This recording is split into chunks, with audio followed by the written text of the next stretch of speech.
Hey, welcome back to the About the Labor podcast here at VikingsTerritory.com. I am BJ Reidell, back here with my guy, Drew Mahowald, and today we're doing kind of the first half of our award show. If you've been on Twitter recently, you saw that we threw up a slew of Twitter polls for you guys to check out. Instead of splitting this up offense and defense, basically we're just going to go through and try to get through as many different awards as possible. So we have about 8 or 9 or something like that for today.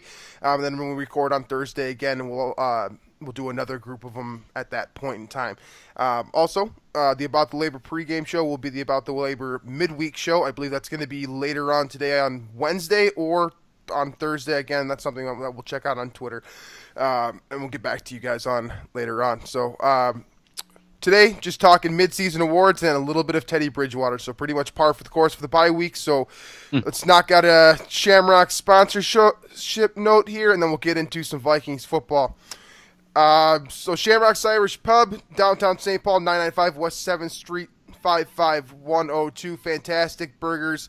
They shuttle down to Wild and Vikings games. I was just down there yesterday. I got a Paul Molitor burger and waffle fries, and the Juicy Lucy, I dripped the Parmesan cheese from the inside of the burger onto the waffle fries and then dipped it in Chipotle. And it was absolutely fantastic. Wow. Yeah, I'm telling you guys, they make absolutely fantastic food. They have November specials this month. I forgot to bring home like the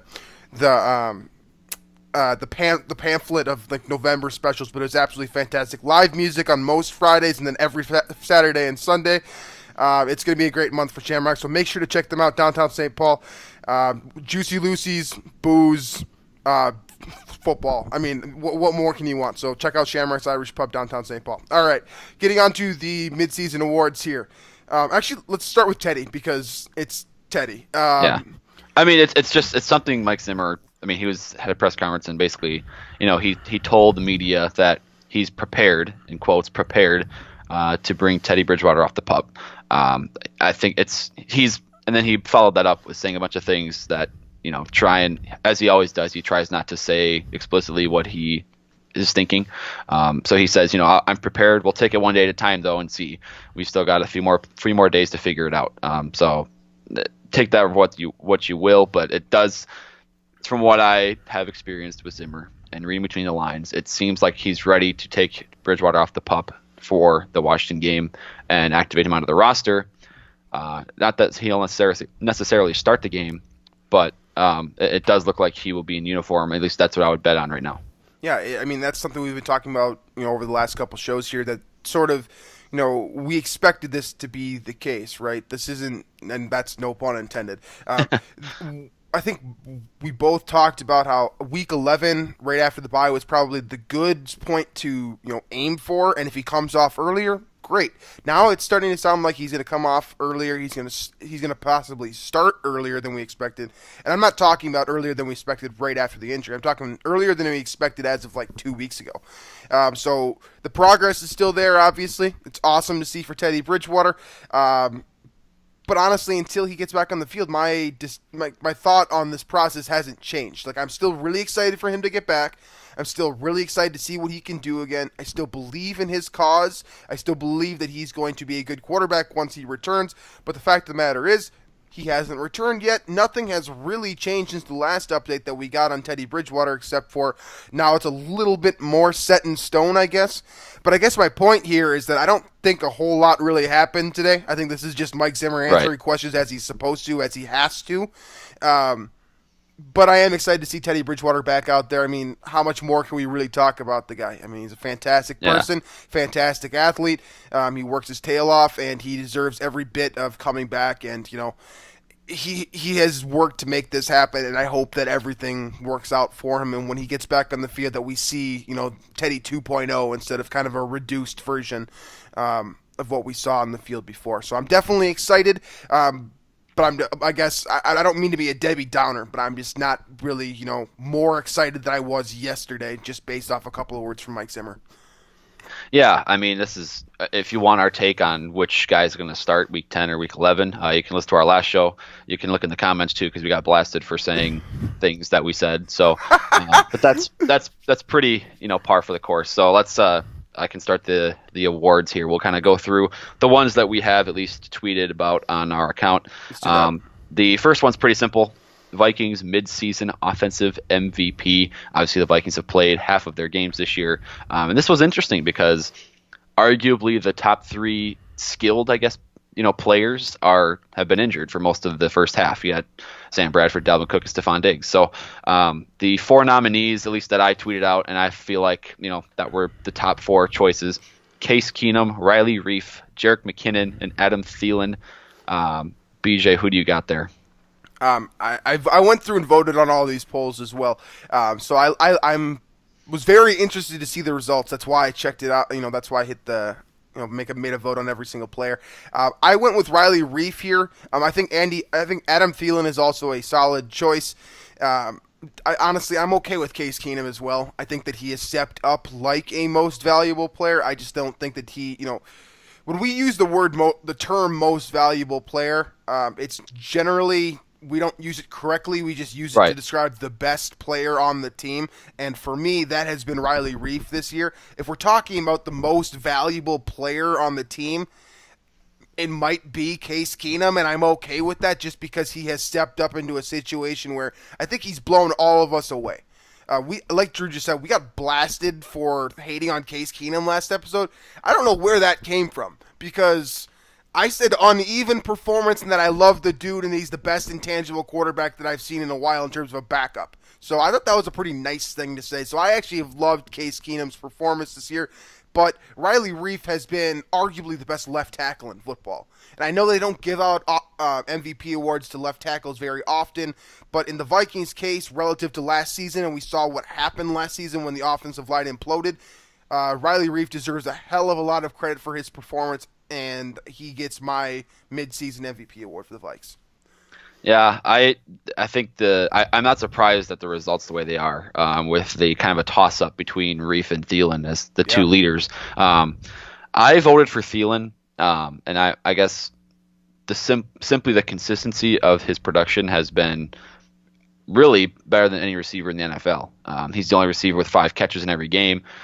He's been that safety blanket for Case Keenum really all year long, especially when it pertains to getting past the sticks on, it doesn't matter what down it is, but particularly third down. He's been phenomenal there. He's extended a lot of drives that have resulted in key either field goals or touchdowns, mostly field goals from what I know about the red zone offense in the first half of the season. But I do think Reiff is definitely deserving. I would not put Keenum in that category yet, just because I think he has missed a lot of throws that Thielen could have probably would have actually extended his case. But I would basically put Reiff and Thielen kind of on the same pedestal, and then kind of everybody else after that. Well, Case Keenum and then everybody else after that as my offensive MVP. But for the record, the actual results as of what we have right now, there actually still is 2 hours left on the poll as of the recording here. But Adam Thielen at 43%, Riley Reiff at 38%, Case Keenum at 15%, Jerick McKinnon at 4%. That is the results for the midseason offensive MVP award. Now on to the defensive one, because this is interesting where the Vikings have so many defensive studs that I had to leave off a couple of talented players. Anthony Barr and Eric Kendricks were both left off. Danielle Hunter was left off the nominee list even. So the top 4 probably aren't surprising, but I put Xavier Rhodes, Harrison Smith, Linval Joseph, and Everson Griffin as the nominees for midseason defensive MVP. Who do you got, BJ? Yeah, I'm okay with the spread on this poll as well. I thought it was kind of interesting seeing how the voting results came out, because Linval Joseph is the one he's on the bottom of the totem pole for this award, and I think a lot of that is a product of the fact that Linval Joseph isn't a flash player. Right. He's been extremely impactful, which is not a word, by the way, and he's played very good football, but he kind of goes a little bit unnoticed on that defensive line with Everson Griffin and Danielle Hunter, obviously. I thought, and then also Xavier Rhodes, only at 20%. He finishes 3rd in this poll, which, again, a lot of really good defensive players here, a lot of really good options. But Xavier Rhodes has played lockdown. The fact of the matter here is that the Vikings have at least 2 very quality defensive player of the year candidates here in Harrison Smith and Everson Griffin. And the only reason that I chose Harrison Smith over Everson Griffin, I'm okay with either option. It's simply that when I watch film, the most important player on the Vikings defense has always been Harrison Smith to me. He's all over the place. He does everything for this Vikings defense. The drop-off, I don't even know what that word was. The drop-off is immense. There you go. It's absolutely immense when Harrison Smith is not on the field. Same could be said about Linval Joseph. I think that when Everson Griffin is, if he's off the field, the Vikings have a very good replacement in Brian Robinson. So technically speaking, he's not the most valuable on the team because the Vikings have depth at that position. So I'm going Harrison Smith over Everson Griffin. Again, I'm okay with all four of these answers because all four of these guys have played extremely well. Yeah, I actually agree with you here. I also voted for Smith, and I think I looked at the passer rating numbers in which you have kind of put up for your in your coverage chart on VikingsTerritory.com, where you've analyzed the targets, the completions, the attempts, the yards, etc. And Harrison Smith, the passer rating he's allowing, or at least I believe before the Browns game, and I don't think it changed very much after the Browns game, he allowed single-digit yards. It was worse than if a quarterback had thrown incomplete every time. It was worse than that because he has, I think, 3 interceptions. It's just phenomenal what he's doing in coverage. And that obviously he had a sack and a half, I believe, against the Packers. And then, he does everything. He's a run stopper. He sets the edge there. And I do agree with you that there's a major drop off when he's not in the game. Whereas I think with these other guys, there obviously would be a pretty big drop off, but it'd be a little bit easier to overcome than losing Harrison Smith. Though Everson Griffin is on pace for 20 sacks. Xavier Rhodes is on pace for obviously his best career as a pro or season as a pro. And then Linval Joseph is a monster as well. So this was a very tough one, and I can't imagine any team would have this tough of a vote as far as what the Vikings have for defensive MVP through 8 games. But moving on, we'll go to best offensive performance in a game. This one was pretty much a landslide, and I kind of agree with it. The nominees were Jerick McKinnon week 5 against the Bears. I think he had the long touchdown run, and then I think he had 6 catches in that game as well. Case Keenum week 3 against the Bucks. I had 360-something yards and 3 touchdowns. Stephon Diggs in that same game had 173 receiving yards and 2 touchdowns. And then Sam Bradford week 1 against the Saints, where he lit it up for, I think, 350 and 3 touchdowns. What did you select here, BJ? Yeah, this one was obvious to me as well. Sam Bradford week 1 against New Orleans was by far the best offensive performance we've seen. It's a travesty that he's not still on the field, given the fact that he was on pace for a ridiculous season. I know it's a 1-game sample size. I know a lot can change, and a lot has changed. But that game that Sam Bradford played on opening night against New Orleans, a team that I hate, a team that I love to see the Vikings beat, a game that the Vikings probably needed to have, at least early on in the year, to really establish their confidence. And now look at the standings. Look how the Saints are doing right now. Right. That's a big win. And on top of that, too, it's not only that the Saints are playing well and are a playoff team, their defense has improved a ton. And Sam Bradford made them look, bad. Defunct. Yeah. They did not look good at all against Sam Bradford. He absolutely killed it. And it sucks, man, that his knee is not healthy, and it sucks that he might never play in a Vikings uniform again because he has been adequate. He was more than adequate, in my opinion, last season. Comes out with the best game of his career, probably the peak of his entire career. Comes week 1 against the New Orleans Saints for the Vikings, and obviously he gets hurt, and now we don't know what his future looks like. But as far as I'm concerned, this could go down as the best game, single individual performance by an offensive player for the entire season by the time we get to week 16, just because he was so prolific against New Orleans. Yeah, this is just like peak Sam Bradford, right? You get the best game of his career, just lights it up. He looks like the best he's ever looked in his career. He's got a great supporting cast around him now, and then immediately he's hurt. Literally in that game, he gets hurt. And he has not played. Really hasn't played since, because he definitely didn't play in that Bears game, right? That did not happen. I don't remember it happening anyway. As far as I'm concerned, yeah. Yeah, that didn't happen. So his career is on hold essentially because of it, and now he's in a murky QB situation. But I think for me, I voted for this game as well. Picked apart a Saints defense that suddenly looks good, and while that Week 3 game against the Bucs was certainly phenomenal to watch with Case Keenum lighting it up. That was probably his best career game. Stephon Diggs, arguably, one of his best career games. I would argue the Packers game last year at home. But And then Jerick McKinnon, that was fun too. He kind of salvaged that Bears game after the Latavius Murray struggled out of the gate there, and McKinnon, kind of came out and saved the game. But we'll see more of McKinnon later in the polls here because his plays have been nominated as well. But the best defensive performance of the season, we'll move on to that one. And this was interesting because we did get a lot of other submissions on this one. So I'll kind of go through all of the ones that are in the poll and then some of the other nominees that we had as well. So the ones that I chose as the top 4, they're actually from 2 games. I had Harrison Smith week 4 against the Packers. He had a sack and a half and the interception that was just freakish. Everson Griffin week 7 against the Ravens, where he had a couple sacks and a forced fumble, and I think he had like 6 or 7 tackles as well against the run. Anthony Barr against the Ravens week 7, that was kind of, I think, his coming out party to me as a back, kind of as back 2015 form. And then Xavier Rhodes week 4 against the Packers, where he shut down Devontae Adams and then had that interception out the deflection. But I will go through here and find the other nominees. We had Rhodes week 3 against the Bucs. I don't think he allowed to catch that game at all. Harrison Smith against the Bears was another one. Basically, I would assume because of that last second interception is what I believe he actually allowed negative yards in the air that game as well. Yeah.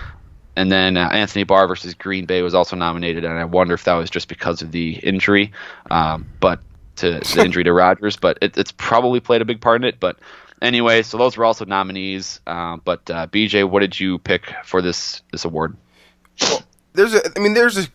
Well, like we said with the defensive MVP, you can't really go wrong here, in my opinion. That's the best part about midseason awards is that there is never a wrong answer. Especially all 4 of these guys, all 4 of these performances. Barr's having a comeback season. Everson Griffin's in the Defensive Player of the Year conversation. Same could be said of Smith. Same, honestly, could be said of Xavier Rhodes, too. It's just that a cornerback rarely wins that award. So I've been very impressed with these guys across the board. Very impressed with each of these individual performances. I think that I went with Harrison Smith again here just for the same reason that I did on the Defensive Player of the Year of Midseason award here, simply because he's been the best player for the Vikings this season, in my opinion. And this Week 4 game against Green Bay, a game that, going into that game, none of us expected really that the Vikings were going to win. Obviously, Aaron Rodgers getting hurt changes the dynamic of the entire season. And Smith came out and absolutely shut down Brett Hundley and did not allow him to do anything, did not let him get into a groove, did not allow him to step in and play miracle worker for the Packers. So I was very impressed with Smith in that game. He gets my award for individual defensive performance at the midseason point. Yeah, I also put Smith for this one, but I really like how the voting kind of shaked up here because I did think Barr's game against the Ravens was phenomenal and probably deserving of second place here. The Smith game against the Packers week 4 was 42%, Barr was 29%, and then Griffin against the Ravens and Rhodes against the Packers were 15 and 14% respectively. But again, I mean, I could have put in several, like you said, several other performances in there as nominees, and the voting probably would not have changed very much to replace those last two performances. But that interception that Smith made against the Packers, I will never understand how he did that. Yeah. So that kind of, for me, kind of, convinced me and kind of put me over the edge to select him and select that game for my choice here. Moving on then to the midseason best play. There was actually one other nominee here. I actually thought there'd be more kind of other, choices that were nominated besides the one I had, but there was only one.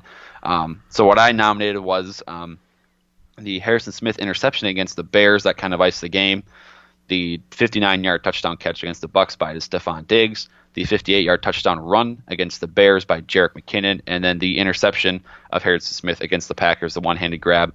And then we did get a nomination as well, kind of and none of the above sort of the Quan Treadwell one-handed catch against the Packers, which is also a phenomenal play. So, BJ, what did you vote for in this category here? This is Harrison Smith is winning in a landslide for me. I went with Harrison Smith interception against Green Bay. Unbelievable play by Harrison Smith. You just said it on the last award here that was a play that, like, most NFL pros, Hall of Fame caliber even, don't make that play. That was just a ridiculous play. And he's been so consistent doing that. And it's nice. First of all, it's nice to see Harrison Smith getting some interceptions again.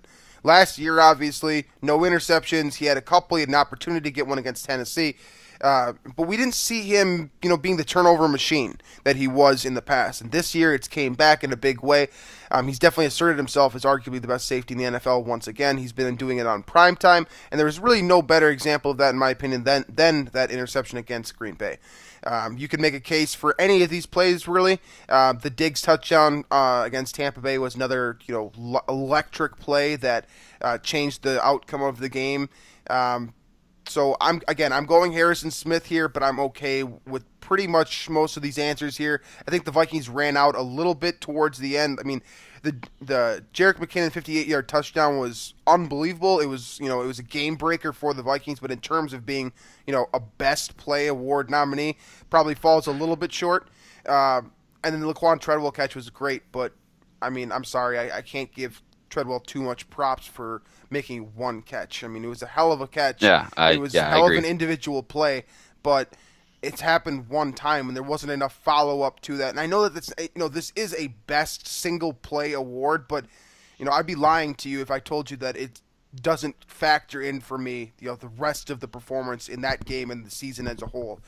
Just because Treadwell has been Treadwell. I mean, he's had that catch, and that's about it. So, unfair or not, that's why I would leave him off the poll, because it's kind of easy to forget about the play despite the level of difficulty just because he hasn't done anything else. So, Smith interception against Green Bay is my pick here, but again, I'm okay with all the answers that the people gave here. Yeah, that was kind of my second choice, but I did go with the Harrison Smith interception against the Bears simply because of its magnitude. You have a team that's 2-2 at the time, reeling against a team that I don't think is very good in the Bears. They have a very good upside, I think, and kind of in the future. But as of now, they're still learning. They should not be as competitive as they were in this game. And the Vikings were able to escape with a win here, largely because of this interception. They were able to kick a field goal shortly after to win the game, and the Vikings are now 6-2. And that sparked a 4-game winning streak. And now the Vikings are sitting atop the NFC North with a pretty good margin. So, and the way he baited him into that throw, I think should also not be ignored.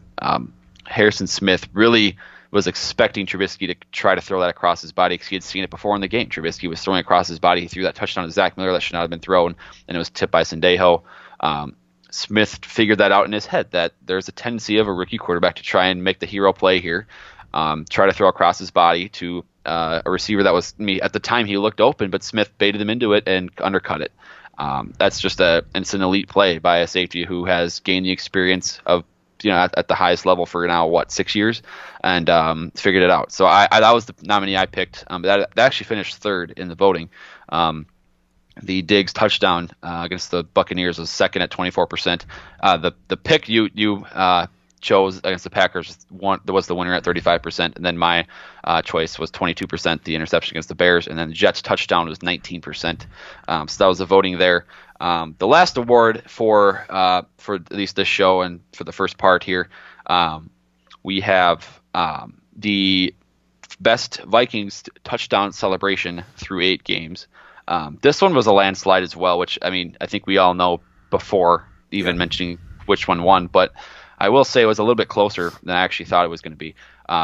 So the nominees that I picked were the Jet, kind of the buckle up and drive at London. The Stephon Diggs kind of tribute to Randy Moss there, week 1 on his first touchdown. I thought that was pretty cool. The Adam Thielen soccer slide last week against the Browns, and then obviously Duck, Goose, or Grey Duck, however you want to interpret that one. But those are the 4 nominees. I think I know your answer here, BJ, but what did you pick? Yeah, again, this one was pretty obvious. I've been largely disappointed with the Vikings celebrations this year. And maybe that's unfair, but I kind of expected them to be, just to have more group celebrations, to have more, when the rule change came out, that the NFL was allowed to do more celebrations and, to have more fun like they used to when Chad Johnson was around, Joe Horn, all those guys, T.O. obviously. I got really excited for that to all come back. And I haven't seen a whole lot of that with exception to Pittsburgh, who has been ridiculous with their touchdown celebrations between Antonio Brown, Yeah. Juju Smith-Schuster, and Oh Le'Veon man, Bell. the hide and seek that Yeah, was great. like And then the bench press against the Lions that was good. They've been unbelievable. So, the Vikings have done very few group celebrations. I believe they've only done 2, and one of them was garbage. Joe Thomas actually called the Vikings out for a poor celebration. I believe it was against Cleveland last week. The first one that they scored, they just kind of put up a something, whatever it was. I don't even know what it was. And then obviously the Duck Duck Gray Duck was, that was the best celebration here by a landslide. I loved Thielen's soccer slide. I thought that was hilarious. But at the same time, it wasn't like I don't think it was like overly creative. And this is a weird thing to judge because I'm judging creativity, not football talent. And am I, allowed to do that? I don't, I don't know. But I thought I was most entertained personally by the Duck Duck Gray Duck one, and that really wasn't close for me. Yeah, that same here. Definitely, it was weird to see. Like, you've seen these group celebrations around the league. I mean, it took the Vikings 5 weeks to kind of get one together, but I loved the enthusiasm of it when the touchdown was called because you saw every player on the field sprint to the end zone, just going nuts. And it's fun. It makes football more fun. Props to the NFL for finally realizing that celebrations and this type of thing are actually cool and not a distraction really good for the league too. Yeah, exactly. This is what I was thinking about when I was watching Pittsburgh the other night. I'll just be honest with you guys. I really like Juju Smith-Schuster. I think he's freaking hilarious. I love his Twitter account. I highly recommend following him, even if you're not if you're just a Vikings fan and you're not even an NFL fan, still follow Juju Smith-Schuster because he's hilarious.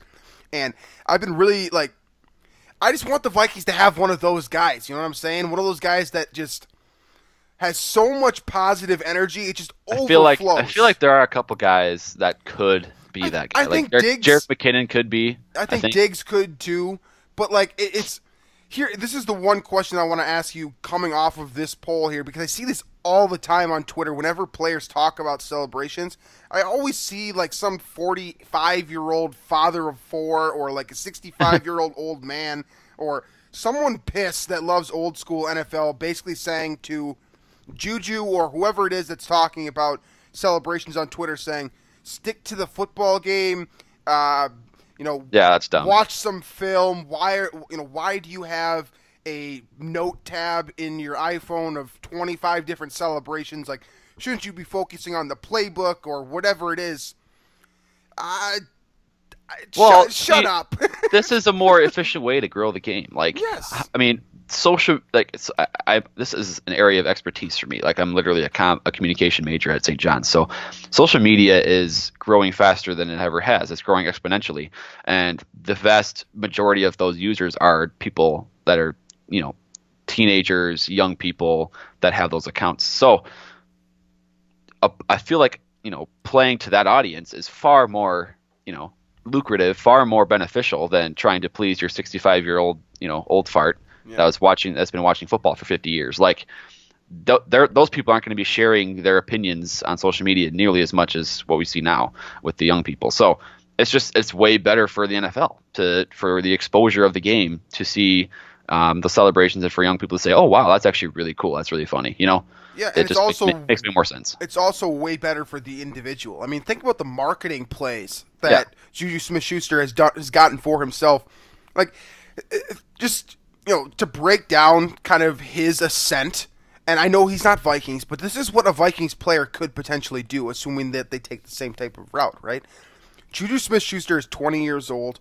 He came into the league as, in my opinion, a borderline top 10 rookie receiver. So he wasn't even on the map for me until he started scoring. Obviously, he gets his first touchdown against the Vikings. I attributed to Smith, which, again, just going back to Harrison Smith's year, he didn't really have any say on that play. It was just that shovel pass to Juju, and it gets put on Smith because he was in the vicinity. But back to the point here is that Juju Smith-Schuster has essentially risen from a guy to one of the most beloved player in Pittsburgh. Well, he took Martavis Bryant's role. Yeah, one of the most beloved player across the across the United States simply because he's so exciting. Like, I was watching that Pittsburgh game, and I literally was thinking to myself, I hope Juju gets into the end zone because I want to see what he comes up with. You know? So, I would love to see the Vikings do more celebrating. Obviously, for 8 weeks, getting the duck, gray duck. It is gray duck, by the way. I was really excited about that play. I love the enthusiasm, love the play, and I hope more Vikings get involved with this because I think it's huge for them individually. You can make a ton of money just being in the NFL if you're a personality. You don't necessarily even need to be that good all the time.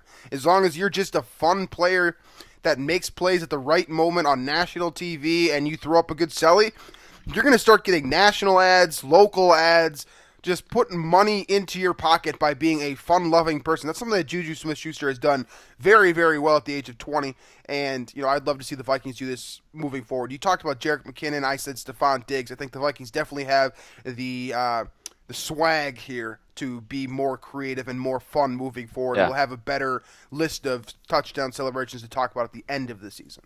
Yeah, maybe they can score more touchdowns instead of settling for field goals too in the second half of the year. That'd be cool. Yeah, but that's all we had for our poll questions for this show. We are taking and accepting nominees and award ideas for the second half of the show. So if you're listening to this and have an award idea, tweet it to us at VikingsATL Pod or tweet myself or BJ on Twitter. Most of you guys should know our accounts by now, but I'm at Drew Mahowald and BJ is at Robert Reidell. And if you send us ideas, we will include them in the next segment of this. But that's what we have for now. Leave all of your arguments, concerns with the list, etc. Either you can find us if you're watching on YouTube in the comments. Otherwise, get angry at us on Twitter because we're used to it by now. Yeah, absolutely. We have gotten a couple submissions already. So for those of you that have thrown out your poll ideas to us, just know that we have those in our repertoire. We're bringing those up next show here. We just wanted to keep it simple with some relatively obvious awards for today's episode. So let's call this episode the mainstream awards, and on the next show we'll kind of do the weirder, more obscure awards here. I know we've got a couple fun ones already from a couple people on Twitter, so we'll talk about that on the next episode that will debut on Friday.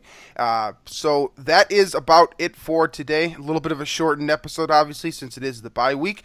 We will be back on Friday, like I said, with the second edition of the Midseason Award Show here. And then we'll start talking about the Washington Redskins on the final episode heading into next week. Vikings still stand at 6-2. A lot to be excited about right now as a Vikings fan. Mm-hmm. Just going through this episode and talking about all of these moments and all these different players that have earned recognition, in my opinion, it's safe to say that the Vikings have, one of the deepest rosters in the NFL, one of the most talented rosters in the NFL, and honestly, heading into the bye week, I want to ask you this, and we'll close out the show with this here, because I think it's something that a lot of Vikings fans are asking right now. Nobody knows the answer, but you talk about the Skol scale every single week. For me, I'm very high on the Vikings right now, so I want to ask you: are the Vikings a legitimate Super Bowl contender through 8 weeks of the season, standing at 6-2 with Case Keenum at quarterback, Teddy Bridgewater potentially coming back sooner rather than later, hopefully as soon as the Washington game, and the running game getting going, the defense playing lights out? Is this team truly? Do they really, honestly, in your opinion, have the opportunity to win a Super Bowl at US Bank Stadium this year? Tentatively, yes. We're going to find out during that. I keep talking about that 3-game stretch on the road. Week 12, 13, 14. If they can win a couple of those, then I will officially buy into this team as a Super Bowl contender. Yeah. Right now, I'm buying in. I know that's probably the wrong decision, just as a Vikings fan, and through Vikings history, I think it's pretty obvious why I'm a little bit skeptical to say that. Oh yeah.